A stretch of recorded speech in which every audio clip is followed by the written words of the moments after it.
Sejarah awal Masjid Jogokarian. Pada masa Hamengkubuwono ke-8, ada perubahan peran prajurit di Keraton Ngayogyakarta. Yang semula adalah prajurit perang hanya menjadi prajurit upacara dan dipersempit. Yang semula jumlahnya 750 orang hanya menjadi 75 orang saja. Maka para abdi dalam prajurit banyak yang kehilangan jabatan dan pekerjaan. Kebiasaan hidup mapan sebagai abdi dalam dengan senang judi, mabuk, bahkan nyarat atau nyandu harus berubah menjadi petani karena tidak lagi menerima gaji, tetapi diberi tanah pelungguh atau sawah dan pekarangan. Tidak sedikit yang tidak bisa menyesuaikan diri, sehingga tanah pekarangan banyak yang jatuh dijual kepada pengusaha batik dan tenun dari kampung Jogokarian.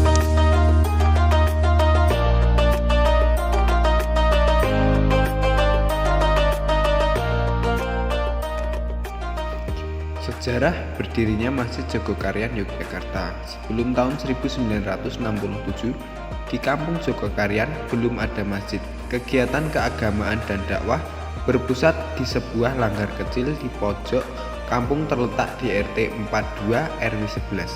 Sekarang menjadi rumah keluarga Sugeng Dahlan, selatan rumah almarhum Haji Bashir Widyahdi. Langgar berukuran 3 x 4 meter persegi dengan lantai berduduk tinggi. Ramadan saja tidak pernah terisi. Maklum, masyarakat Jogokarian pada saat itu umumnya kalangan abangan, karena kultur abdi dalam prajurit Keraton Ngayogyakarta Hadiningrat yang lebih ngugemi tradisi kejawen daripada kultur keislaman. Masjid Jogokarian telah benar-benar melaksanakan fungsi sebagai agen perubahan. Jogokarian yang dulu abangan komunis kini menjadi masyarakat Islami melalui dakwah berbasis masjid. Konsep manajemen Masjid Jogokarian Yogyakarta. Pertama, pemetaan. Pada konteks pemetaan bisa diartikan setiap masjid harus memiliki peta dakwah yang jelas, wilayah kerja yang nyata, dan jamaah yang terdata. Pendapatan yang dilakukan masjid terhadap jamaah mencakup potensi dan kebutuhan, peluang dan tantangan, kekuatan dan kelemahan. Selanjutnya, pelayanan. Dalam konsep pelayanan, Masjid Jogokarian menganalisa apa yang dibutuhkan oleh jamaah dan warganya. Maka Masjid Jogokarian akan hadir memberikan solusi. Adapun langkah-langkah dalam konsep pelayanan ini adalah: pertama, membidik potensi pada jamaah; kedua, pandai melihat peluang yang ada pada jamaah; ketiga, cermat melihat kebutuhan jamaah. Selain yang telah disebutkan di atas, Masjid Jogokarian juga melayani jamaahnya di berbagai bidang seperti A. Pelayanan sosial, B. Pelayanan pendidikan, C. Pelayanan sandang, pangan, papan. Selain beberapa bidang yang telah disebutkan di atas, kunci manajemen Masjid Jogokarian dalam hal pelayanan ini adalah mengembalikan fungsi masjid sebagaimana fungsi masjid semasa Rasulullah masih hidup. Adapun fungsi-fungsi masjid pada masa Rasulullah SAW: 1. Masjid Jogokarian dalam hal sebagai pusat pendidikan, pengajaran, dan pengembangan ilmu. Kedua, Masjid Jogokarian dalam hal sebagai pusat peribadatan. Yang ketiga, Masjid Jogokarian dalam hal sebagai pusat informasi masyarakat.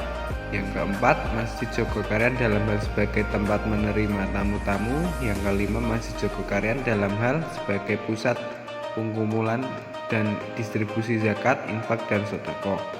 Yang keenam, Masjid Jogokarian dalam hal sebagai tempat mengatur kegiatan masyarakat Islam. Yang ketujuh, Masjid Jogokarian dalam hal sebagai pusat pertolongan umat.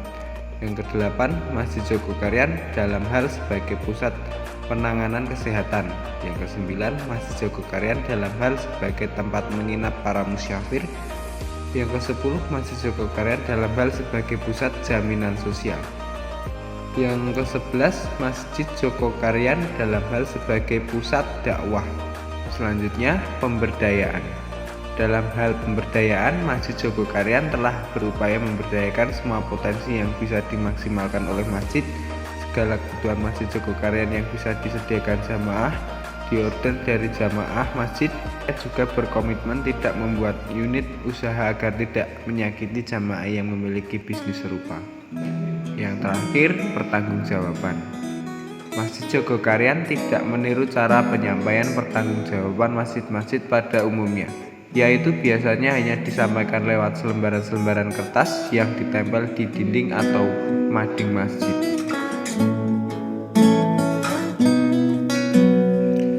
Umat Islam terus-menerus mengupayakan pembangunan masjid yang terawal dibangun oleh Rasulullah SAW dalam usahanya membangun masyarakat. Apa yang Rasulullah SAW lakukan ini menjadi pedoman bagi siapa saja yang mengaku sebagai agen pembangun peradaban. Membangun masjid dalam hal ini tidak hanya membangun fisiknya, tetapi juga membangun nilai gunanya. Tidak mungkin suatu masyarakat menjadi masyarakat madani tanpa ada masjid yang hidup membersamainya. Seperti halnya pada masa Rasulullah, masjid tidak hanya menjadi tempat sholat semata, bahkan dari sana dimulai gerakan pendidikan dan penerangan. Di sana digelar dan ditegakkan peradilan, bahkan di sana pula dibicarakan perjanjian dan tantangan non-muslim. Itulah fungsi masjid sebagaimana yang dicontohkan Rasul, yang memang sejalan dengan namanya tempat sujud berbakti kepada Allah, pusat kegiatan jamaah muslim dalam menata dan menatap masa depan hidupnya, baik yang berjangka pendek maupun yang berjangka panjang. Realisasi konsep manajemen masjid terhadap program kerja Masjid Jogokarian. Pertama, memasyarakatkan masjid dan memasjidkan masyarakat.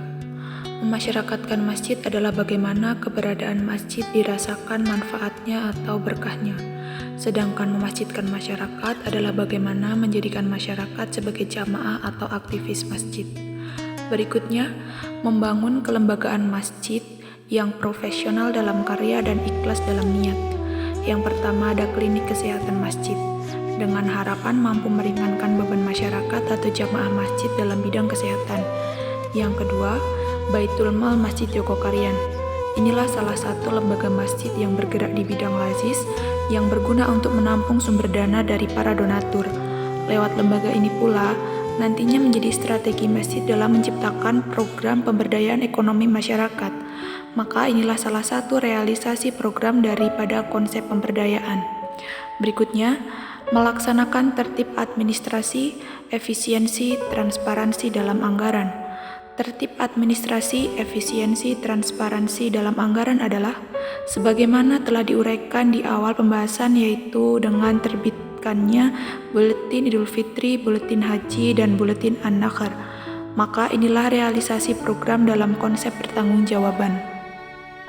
Berikutnya, mengembangkan seluruh potensi jamaah bagi kemakmuran masjid dan kesejahteraan jamaah. Dalam program ini, masjid mencoba membaca data potensi yang dimiliki oleh jamaah. Lalu, masjid akan memberdayakan jamaahnya untuk semua kebutuhan masjid.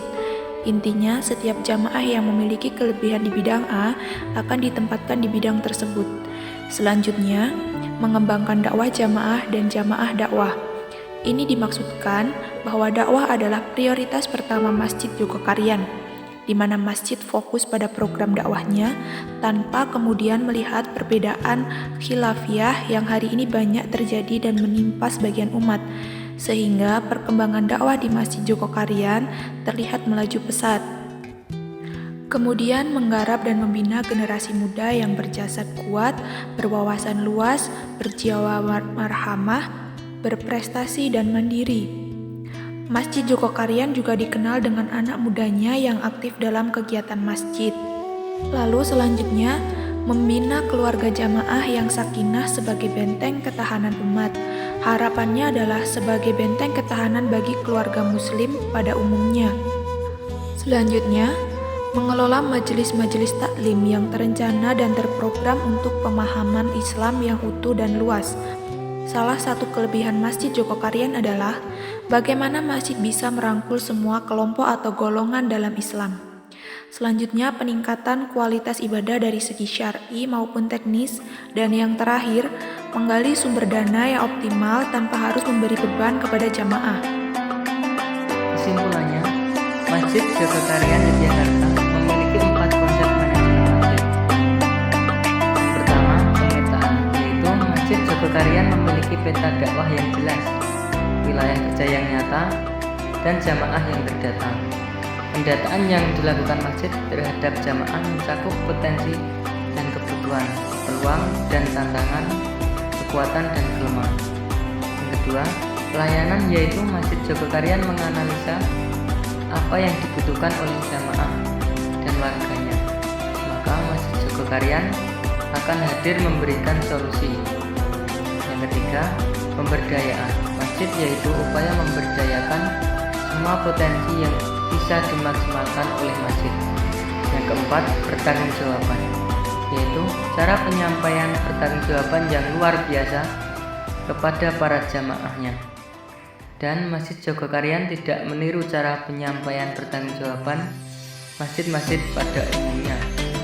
Masjid Jogokaryan memiliki program kerja yang merupakan hasil daripada penerapan konsep manajemen yang dimilikinya, antara lain memasyarakatkan masjid dan memasjidkan masyarakat, membangun kelembagaan masjid yang profesional dalam karya dan ikhlas dalam niat, melaksanakan tertib administrasi, efisiensi, transparansi dalam anggaran, mengembangkan seluruh potensi jamaah bagi kemakmuran masjid dan kesejahteraan jamaah, mengembangkan dakwah jamaah dan jamaah dakwah, menggarap dan membina generasi muda yang berjasad kuat, berwawasan luas, berjiwa marhamat, berprestasi, dan mandiri, membina keluarga jamaah yang sakinah